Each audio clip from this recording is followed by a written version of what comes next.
Hello, everyone, and my apologies for some of the technical difficulties that we've had at the start of this evening, but I'm glad that you're able to join us.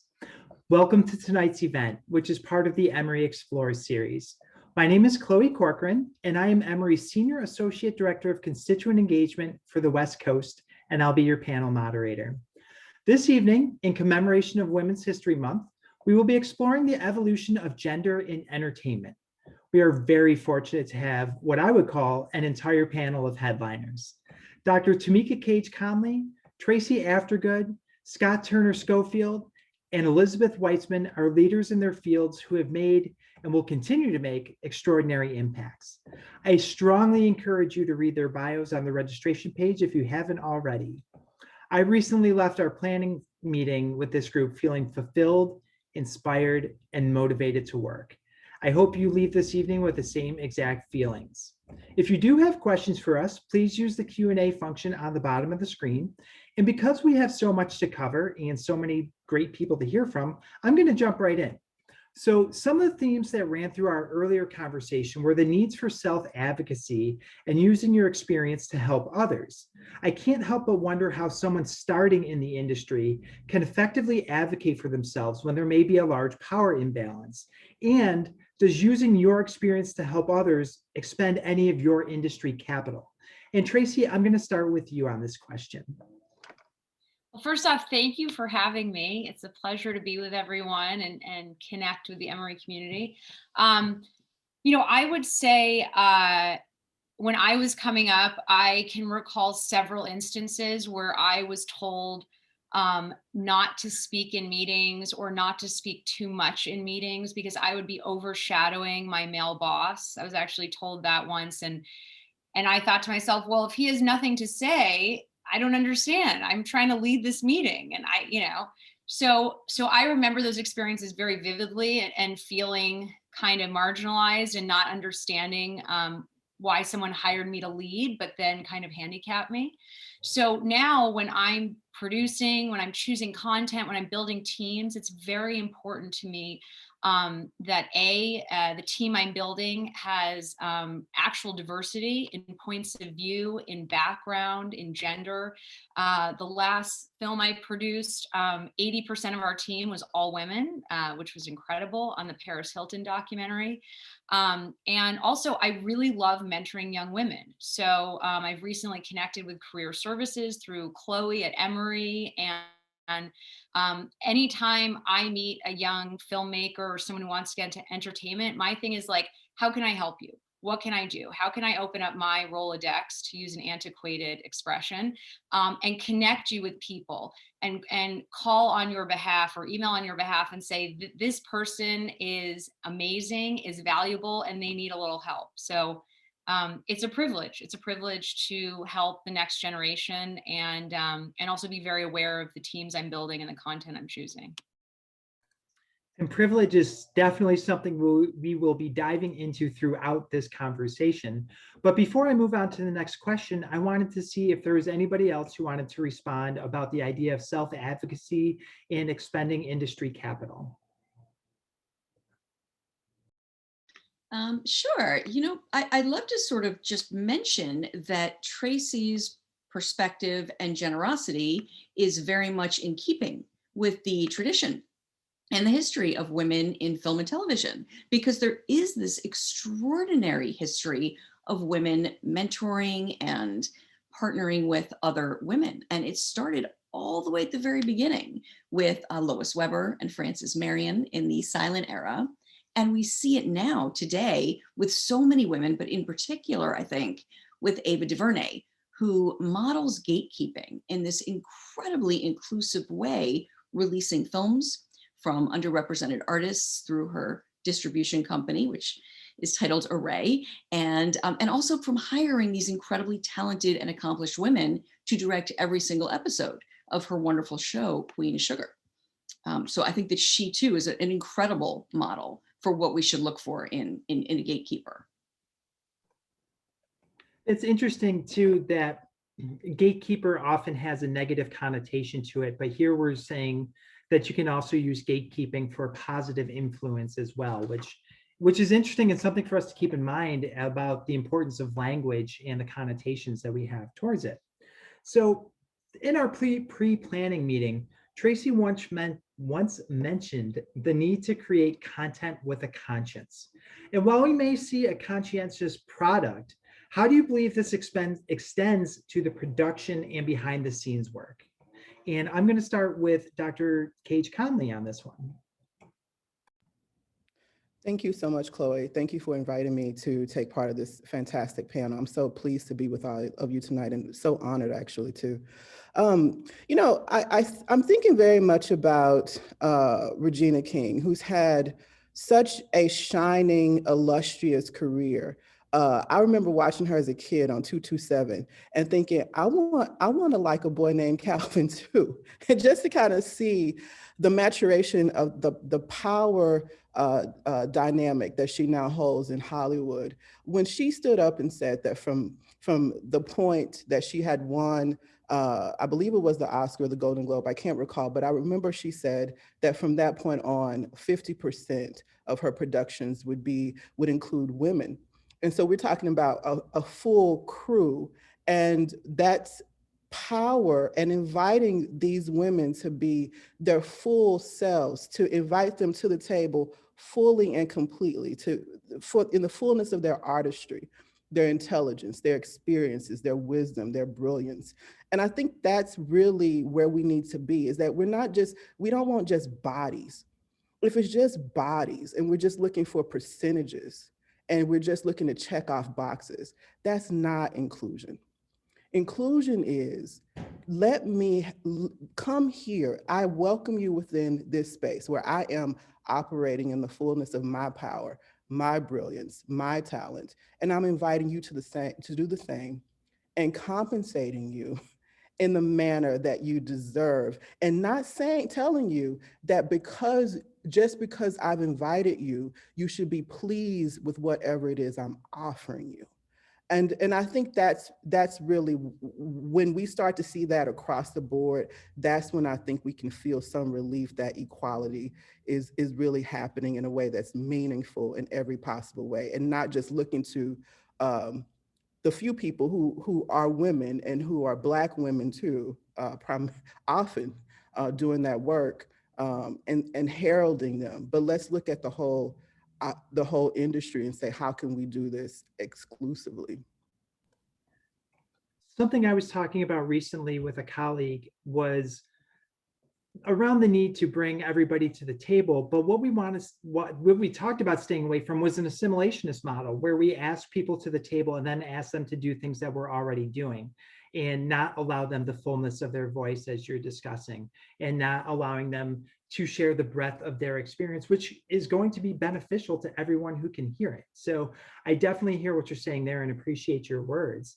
I do want to ask if anybody else wants to talk about the idea of content with a conscience. Yes, Tracy. It was interesting because when I had to write my graduate school essay for USC, it was like, why do you want to do this? And I was a political science major with a focus on conflict and security. And so I decided, instead of going into human rights law, I wanted to create content with a conscience. And so, you know, I think the way I look at that is that you don't want to feed audiences spinach and say, this is good for you, and, you know, and you're going to like it. It's like, what I like to do is take really interesting, compelling stories, usually an individual story that we're not familiar with or that we think we know, and really pull back the curtain and show a different side of the experience, and allow the audience to walk in that person's shoes, create conversation, inspire thought, provoke thought, and learn something, and maybe even feel inspired to take part in change, you know? So that's how I look at it, that something can be commercial, it can be engaging, but it also can be enlightening. And like, my biggest thing is just, you know, having someone shift their perspective, open their mind, you know, be more sensitive, be more empathetic. So I think we all have the power to do it. I would say, though, I think that there's a piece that I'm connecting here as someone who's involved in trans Hollywood, right?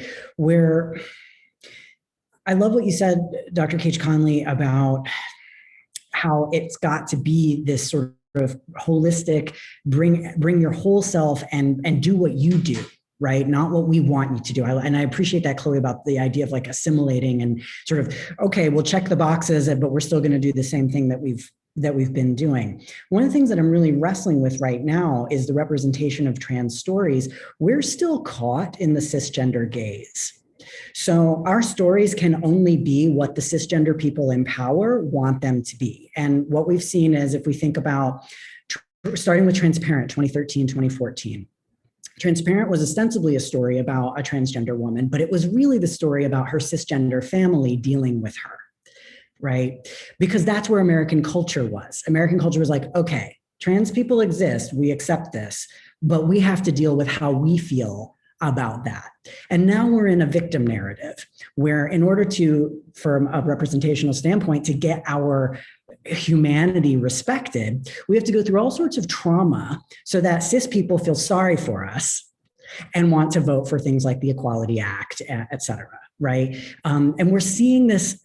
Obviously, it's not, I'm being very kind of broad strokes about it, but it's something that I'm really caught and frustrated in. We're also in this place of like, you've got to be the saint, this sort of saint narrative. You have to be the sort of perfect person, right? Because we can't possibly imagine that you could have sort of a gritty experience beyond what we already believe that you do just from being trans, right? We need you to be inspiring, right? So I think that there's a piece of it that is not just change, it's not just change of the conscience of like our nation. It's really got to be the change of the conscience of the people in power, these gatekeepers, to really go, right, yeah, we want all of the stories, because that just makes better storytelling too. If you want to take it from a trans perspective, if you want to take it, I love contemporary Black cinema because I'm not in it and I don't want to watch myself be in it. I want to watch somebody else's experience, right?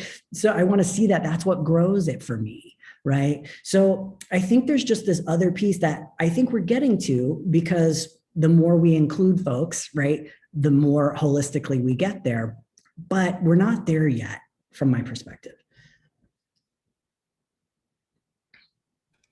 Yeah, it reminds me of the concept of the acceptable blank, whatever the case may be, and how people are allowed to fit in and what's going to be showcased. And as a trans woman who is one of very few, if not the only person in my industry in higher education, I can definitely feel what you're saying there too. So one quote that stuck out to me, speaking of where we are in time right now, when we were talking, I think it was about a week ago, somebody mentioned that history is now. And women historically were about 50% of film and media, but history doesn't seem to want to recall that. And Elizabeth, your work has a great grasp on this. How can people make sure that history doesn't have selective memory? Yes, well, you're absolutely right, Chloe. The reality is that women have been essential innovators in media, as in just about every field, from the very beginning. But their stories have been written out of the mainstream narrative. So I think, as Scott was saying, I think it's important to acknowledge that the storytellers and also the historians and the educators are gatekeepers too, right? These are the people who decide who we hear about and how we hear about them, right? But also, I think it is long past time for us to just redefine the mainstream. If you put every underrepresented voice together, you don't just have a majority, you have a super majority.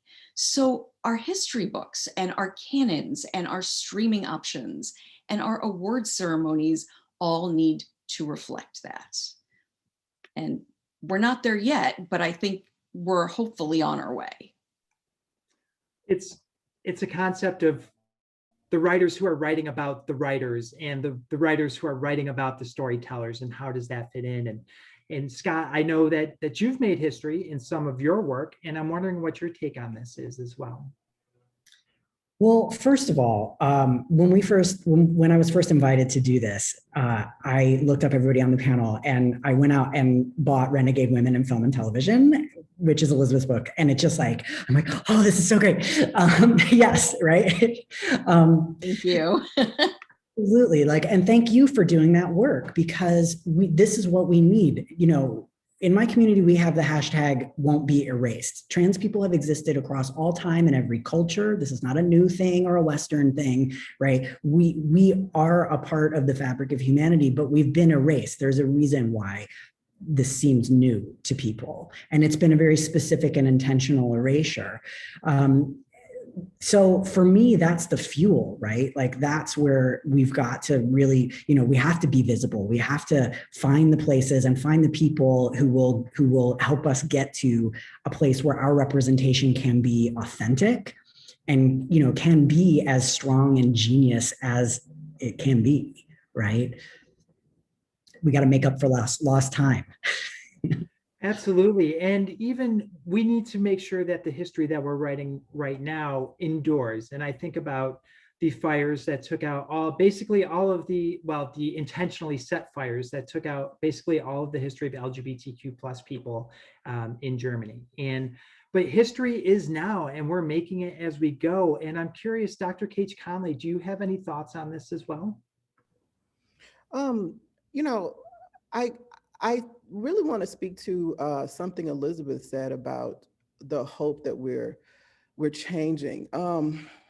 It's so very difficult to sort of rely on that, only because I don't really see it. Oh, sorry about that.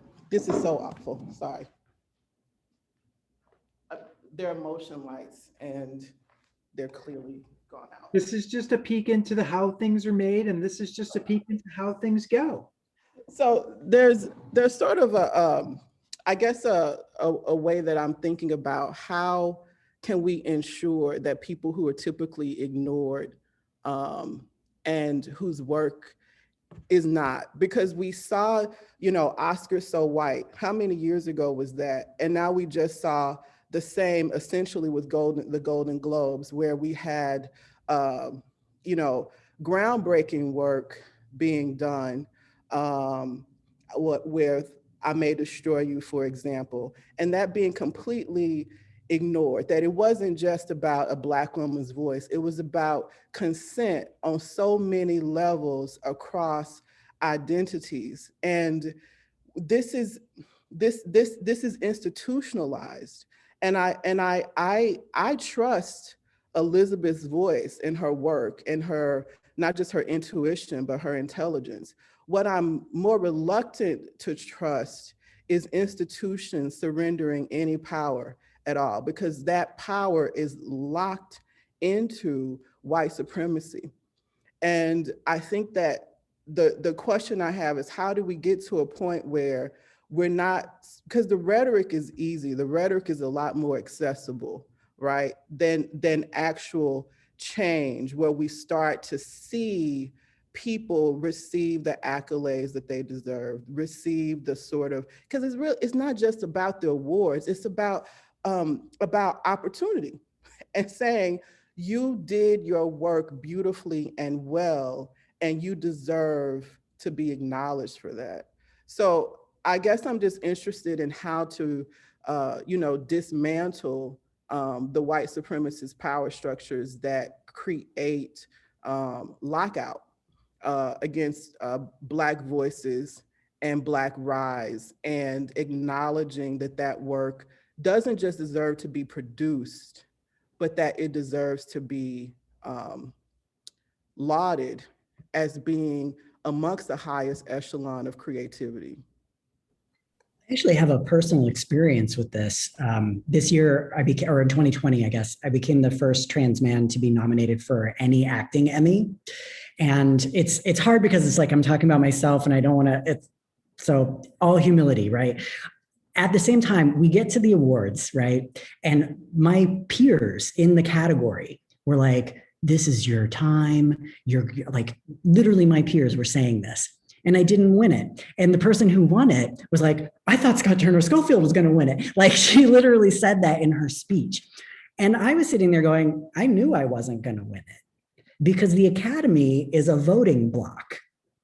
It's literally a sort of democratic group of people, right, who none of whom are trans, most of whom are white, like the highest majority of whom are white, right? Like, how could I possibly, it's got nothing to do with my acting ability. It's about who do you know and who do you like and who do you want to vote for? Now, on the other flip side of it, I was talking with a good friend of mine because it's coming up on the SAG Awards and we haven't watched everything. And we're sitting there and we're like, yeah, but you know what? I really just go through the category. And if I haven't watched it, I just pick women or people of color and just vote for them. So I'm really hoping that there are more people who are like this. Do you know what I mean? Who are thinking in that way, because it's truly like an exercise in systemic oppression, right? We can literally just take this and look at it and go, this is how it's happening. And I think your question is right, Dr. Cage Conley, like how can we really flip that? Well, I think there's something to be said with all of the guilds opening up and actively inviting people in. What we're not talking about is the financial burden of it. To become a member of SAG is at least $4,000. It was 5 years ago. I don't know what it is now. To become a member of the Producers Guild is $16,000, right? So if you're somebody who's coming from marginalization, the class piece of it is necessary. I think we need to do away with that, right? So there are really specific things that can happen. And I think Hollywood is an object lesson in how it can actually be done across industries. Thank you both for sharing that. One of the things that I'm a firm believer in is that not paying attention to voices lessens people's humanity. And when we lessen people's humanity, we open people up to violence. And I see that happening all around us in so many spaces today. And it's very unfortunate, but this is part of that inspiration for me to continue to work on this and find better ways and more ways to do the work that needs to be done. And I'm going to direct this next question to Dr. Cage Conley, because I was uniquely impacted during our talk by your reflection on atonement. For most of the wrongs visited upon marginalized and oppressed populations in our past and present, there has been a lack of societal reflection and repentance. This can, in one of many ways, be evidenced by lack of access. Though storytelling and calls for social justice have placed so many women and women of color in positions of power in the industry, as evidenced by Regina King's journey and success with One Night Miami, still, these communities don't have what you termed as womb affirmation. What can we do, our audience and ourselves, to help overcome a system that was designed to work against some, but not only that, was designed to work for others? And I know that's a large question, but I would love to hear your thoughts. Thank you, Chloe. I spend a lot of time in my work thinking about how did I get here? How did I get to a point, born in Shreveport, Louisiana, to a working class family, and being, even in the 80s, being bused into my school, my mother choosing the best public schools that she could, which did not include schools from my neighborhood, which forced me to live with my grandmother for a time. How did I get here, right? And right along the narrative of my family making sacrifices for me to be in this, space of a platform shared with all of you. It was also what I was envisioning on TV and in film, and what I was reading. So my life was transformed at the same time I first read I Know Why the Caged Bird Sings by Maya Angelou. I also watched Steven Spielberg's adaptation of The Color Purple, even before I read the book, right? And when I was in 5th grade, watching Cicely Tyson in Sounder, after we had read that book, there was a dynamic where what I saw, so when we talk about representation matters, that's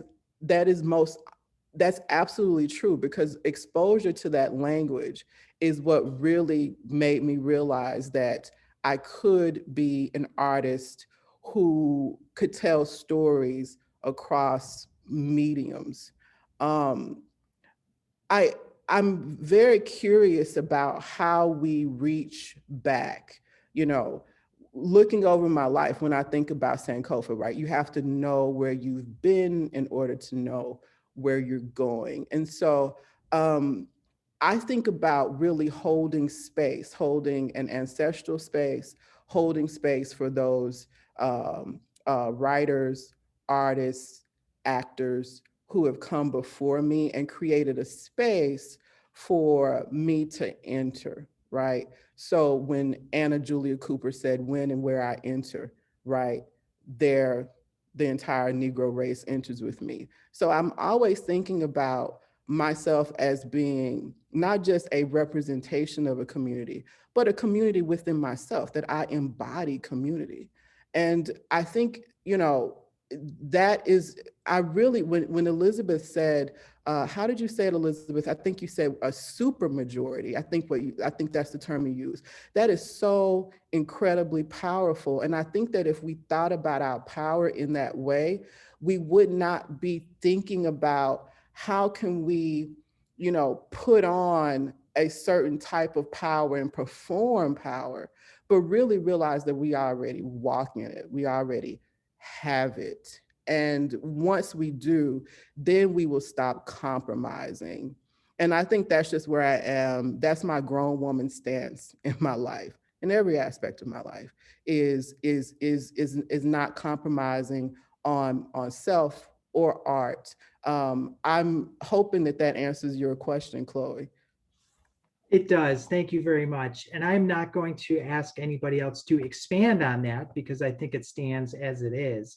But I do want to ask the other panelists if they have any comments or thoughts on what our audience can do, what we can do as allies to help create spaces and allow people to bring their full selves to those spaces. And I'll leave that open to anybody who would like to answer. And hopefully it'll be at least one. Well, I will say, as consumers, you know, for anybody watching, all of us are also consumers. And I do believe that we have more power than we often realize, if only because the entertainment industry is primarily driven by trends and money to a large degree, right? And right now, especially with streaming services, when we're all at home, that's data. And to some degree now, we control that data. So when we are making the choice to sit down, what are we going to watch tonight, right? Which we all do every week.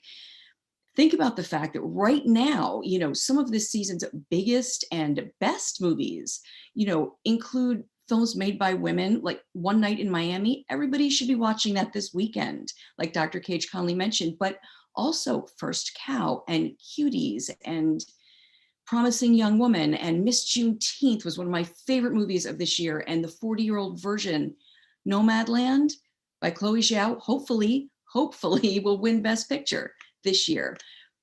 But all of them are streaming right now. So if you make sure to watch them and then you like them and then you tell all your friends and family about them, Netflix and Amazon and Hulu will see that data. And then all of our options will expand even further. So even if we're not in the industry, we need to claim our power as consumers as much as we possibly can. That's a fantastic tip, and I really appreciate it. Make sure that we are consuming the media that we want to see represented in the future as well.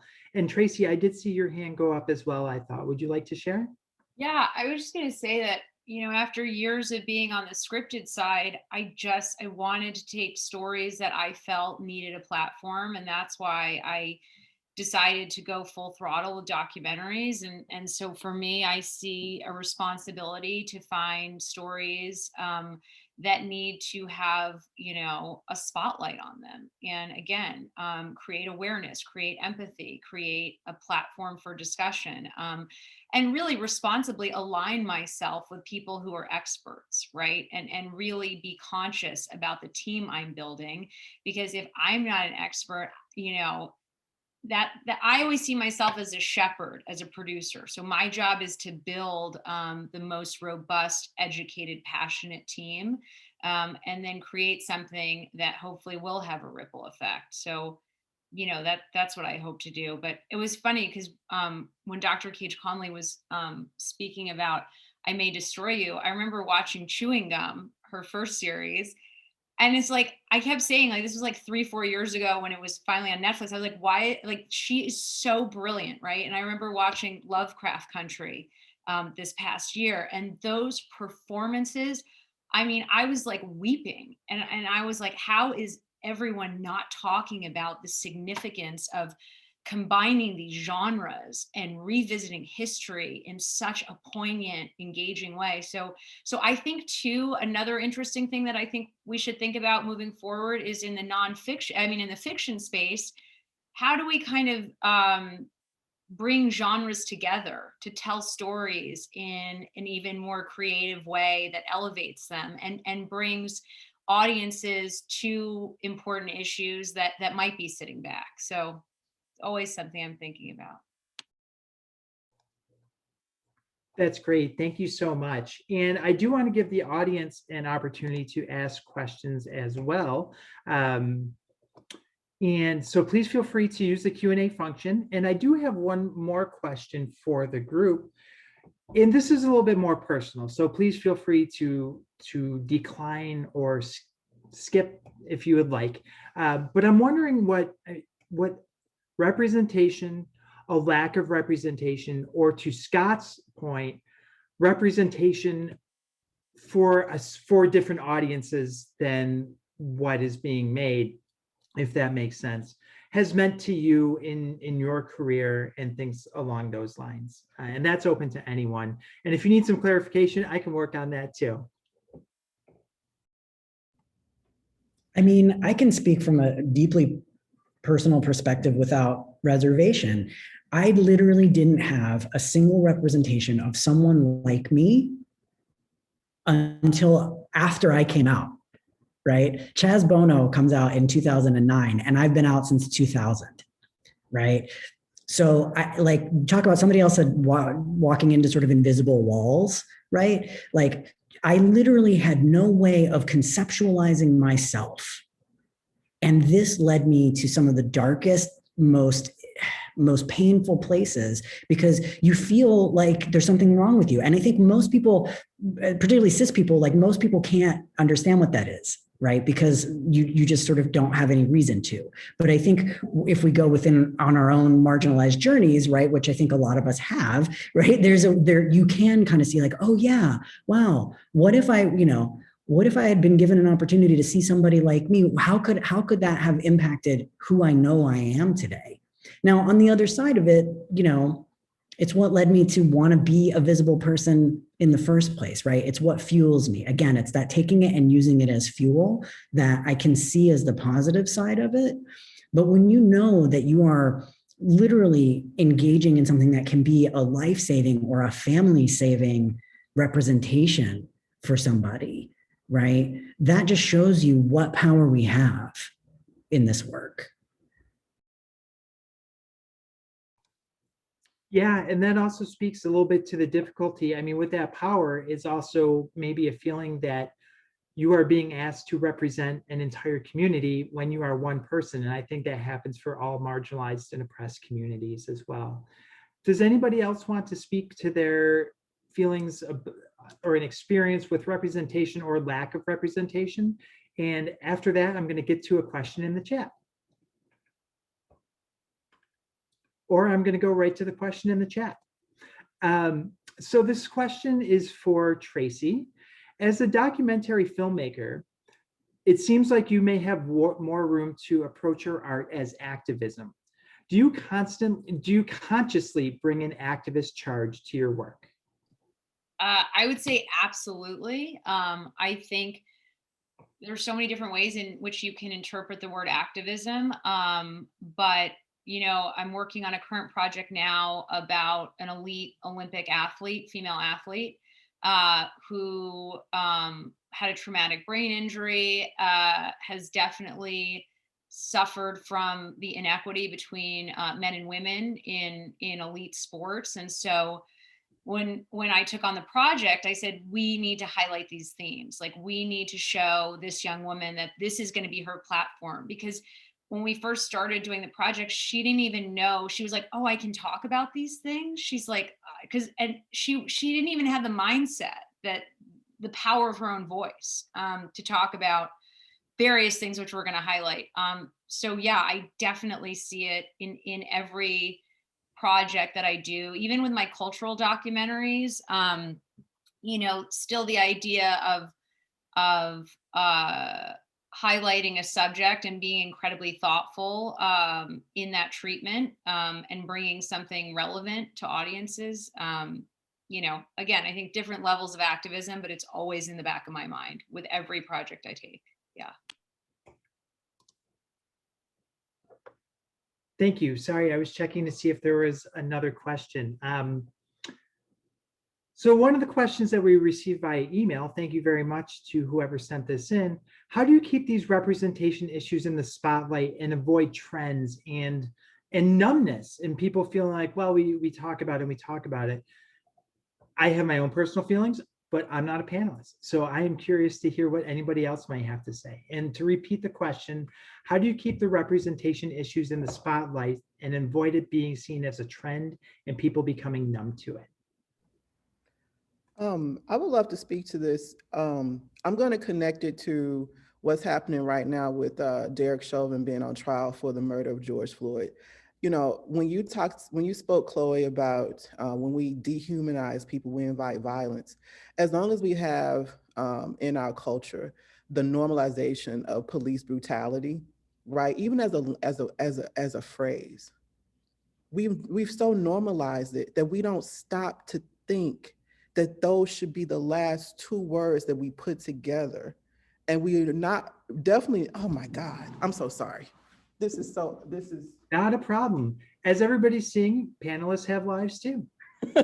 but I should have set up some lamps or something before, but there's a sort of way that I think we run the risk of thinking that somehow talking about the discrimination somehow is exhausting, but we're not thinking about how exhausting it is for people who are surviving the discrimination, who are living with the discrimination, for whom that is a way of life on a daily basis. So it's not just the potential of the loss of life, as we saw with George Floyd, Breonna Taylor, Tamir Rice, Trayvon Martin. It's not just that, but as long as that is happening in our culture and it's being normalized, that trickles down to our entertainment. Because why? If you can't visualize someone as a human being, if you cannot see a human, then you can't enact a violence upon their body that can potentially in their life. You can decide that you can call the police on them for walking through a park, right? That if we cannot give the just due to women artists and Black women artists for what they're doing for their work, then that is a violence. That is something that says you're not worth the entry into this sort of heralded space.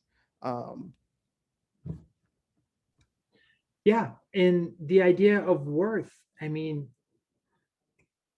the concept of implicitly or explicitly telling people that they're not worthy by your own actions is incomprehensible to me, and yet see it every single day. I wonder if anybody else wants to jump in on that question as well about how keeping representation in the spotlight and keeping a focus on it and making sure that we're making progress on it is something that you incorporate into your work. Just And to say quickly, that being blasé about human rights issues, which all of this comes down to, right? Marginalization is a human rights issue, right? In whatever ways we do it. Being blasé is not only privilege in action, it is an act of violence. So we have to watch ourselves when we say, oh, I'm so tired of fill in the blank, whatever, or, oh, can we just stop talking about fill in the blank, raging human rights issue, right? What are we doing? What's going on there?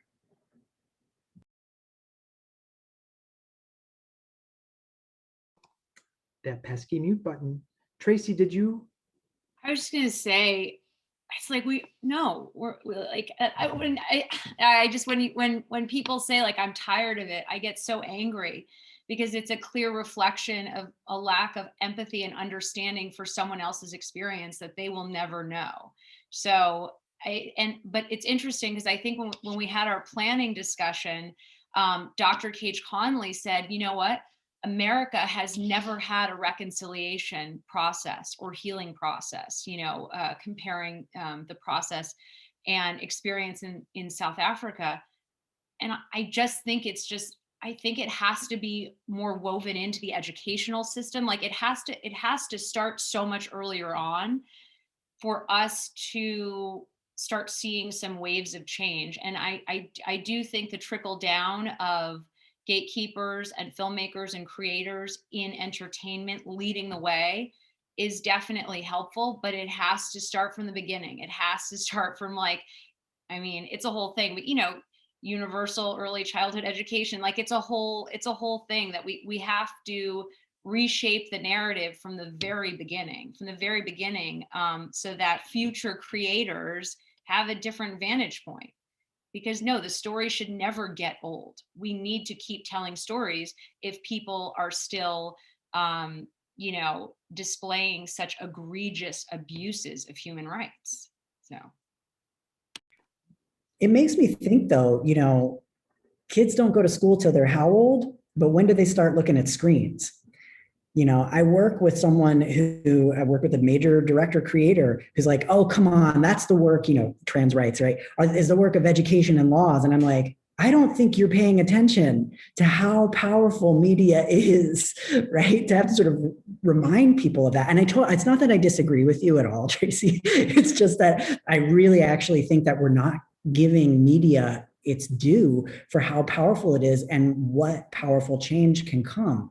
And I see this too on a lot of different levels. When the Time's Up movement started, look at what the Time's Up movement, which started as, an entertainment industry issue, moved out and very conscientiously moved into migrant workers in the fields, right? Like those women with all the visibility, putting the spotlight onto that, how that was happening. And not only that, but how that turned into the 50-50 by 2020 movement, or at least really, lifted it up and spotlighted it some more.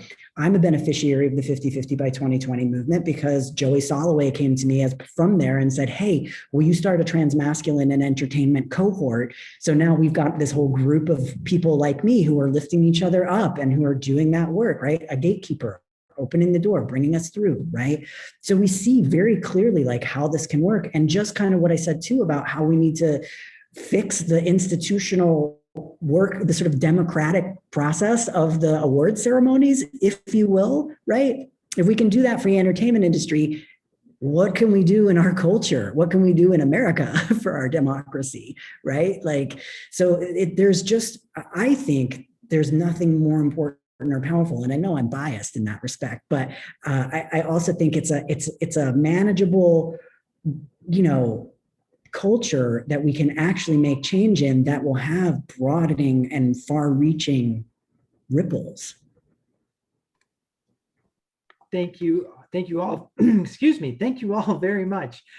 So I do have one last question for all of the panelists, and then we will wind down for the evening. But this one came from an audience member and is directed towards Dr. Cage Conley. So from your bio, I see that you're working on a novel. I've been struck by the number of novel to film TV adaptations in recent years, especially the adaptation of Black novels. I'm curious to find out what your novel is about and also how you feel about the rise in novel to film TV adaptations. Thank you for that question. So my novel is set in Shreveport, Louisiana, where I'm from. It opens during World War II, the U.S. entry into World War II, and moves into Barack Obama's DNC convention speech of 2004. And it traces the unjust deaths of Black men and boys over 6 decades. At center is the character Brown Langston Hughes Jones. That's his name. His father had fallen in love with Langston Hughes's poem, I Too Sing America, and he had written it down in his and kept it in his wallet. So when his son was born, he looked at the color of his skin and gave him Langston Hughes as a middle name. So he's born with a call, if you will, so a veil, and he can see into the spiritual world, and he's haunted by that world, and he's sort of destined to not live a very long life, unfortunately. And at the end of his life, he decides that he's not done with being a husband and a father. He dies before he gets a chance to meet his son, but his return creates a sort of havoc on the family, and that is sort of held together by a character named Linda Mayfair, who is a white woman who has very wonderful intentions to not be a racist, but she is a woman of her time, born in the 1920s, and she is sort of this sort of space holder. She's at the beginning of the novel, and she's at the end when Brown's son BJ returns from New York to Shreveport to try to piece together who his father was in a time of crisis. And in this magical moment they have, she sort of thinks she is interfacing with BJ's father, who she has this sort of not just an obsession with, but she feels very much like she loves Brown, and she thinks that that's who she's looking at. And something magical happens when she thinks that's what she perceives.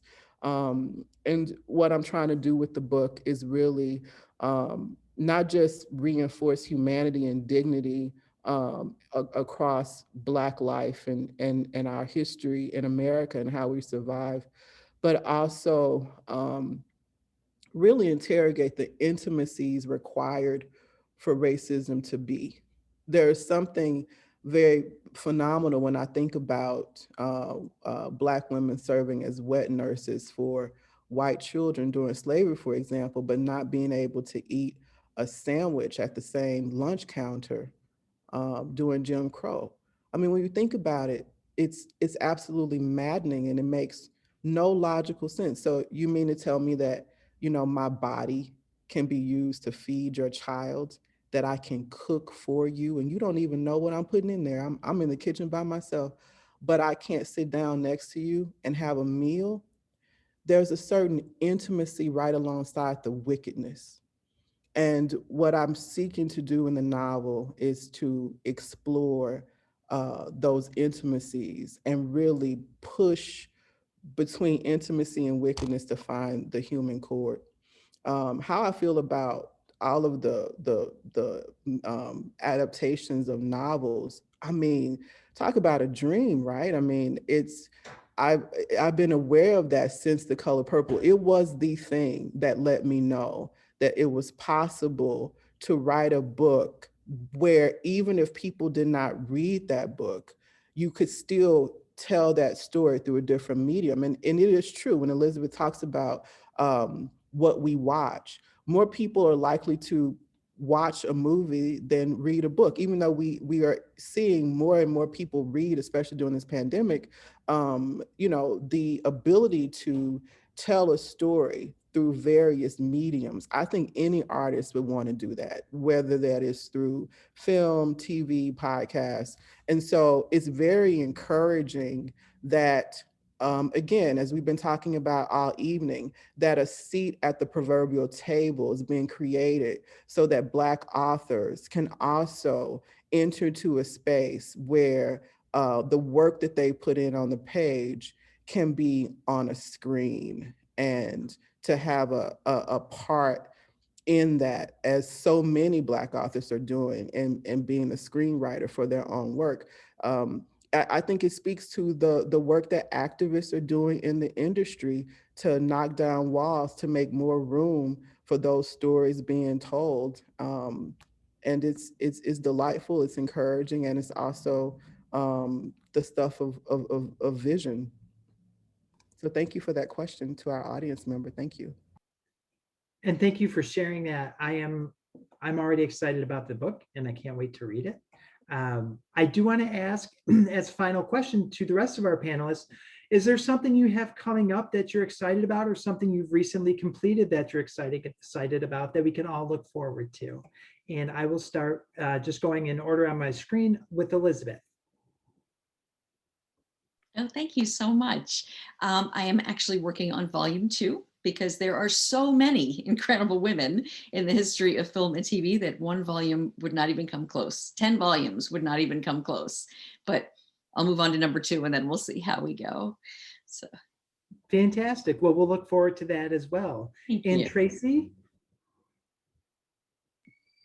I am working on a really cool project about a gay icon artist, larger than life figure named Billy Boy, who was a muse of Andy Warhol. So I am working on a documentary and a corresponding museum exhibition. So I'm very, very excited to tell that story. Fantastic. Thank you. And Scott?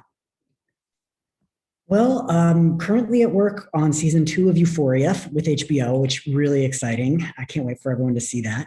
But personally, that's my consulting work. Artistically, I am in the last throes. I've been since 2006 was the very first workshop that I gave of my one-man show, Becoming a Man in 127 Easy Steps.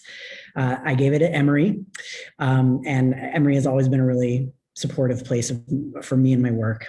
And we have filmed a portion of it. We have a whole portion of it that's a podcast, and we have a big piece of it that's a book.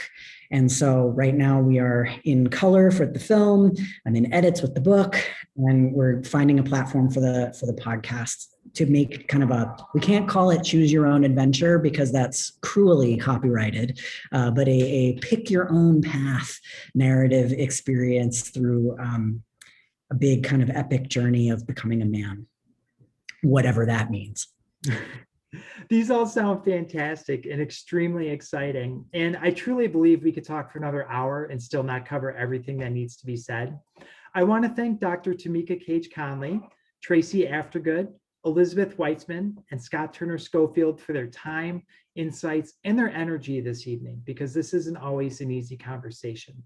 I'd also like to thank my amazing colleagues, Lane Conville-Canny and Marche Simpson, without whom this event would not have come together.